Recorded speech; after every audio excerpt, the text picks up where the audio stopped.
தூங்காதே தம்பி தூங்காதே. காலத்துல வந்து தூங்காதீங்க தூங்காதீங்க அப்படின்னு சொன்னாங்க. இப்போ வந்து நல்லா தூங்குங்க அப்படின்னு சொல்றாங்க. இதுக்கெல்லாம் என்ன காரணம் அப்படின்னா, டே டைம் ஃபுல்லா ஒர்க் பண்ணிட்டு நைட்டு தூங்காம நைட்டு ஃபுல்லா ஒர்க் பண்ணிட்டு டே டயத்துல தூங்குறவங்களோட எண்ணிக்கை வந்து அதிகமாயிட்டே வருது.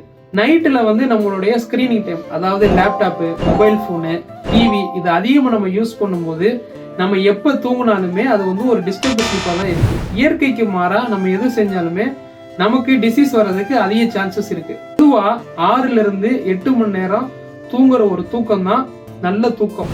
ஏர்லி மார்னிங் எந்திரிக்கும் போது எந்த ஒரு டயர்டும் இல்லாம அந்த டே ஃபுல்லா ஆக்டிவா நம்ம பண்ணக்கூடிய ஒவ்வொரு விஷயத்தையும் கான்சென்ட்ரேட்டோட ஃபோக்கஸோட பண்ணும்போது அதுக்கு முந்தைய நாள் நம்ம வந்து தூங்கின தூக்கம் வந்து நல்ல ஒரு ஆழ்ந்த தூக்கம் அப்படிங்கிறத நாம தெரிஞ்சுக்கலாம். இந்த மாதிரியான சின்ன சின்ன விஷயங்களை நம்ம மானிட்டர் பண்றது மூலமா நம்ம தூங்குற தூக்கம் ஒரு நல்ல தூக்கமா இல்ல டிஸ்டர்ப்டு தூக்கமா அப்படிங்கிறத தெரிஞ்சுக்கலாம்.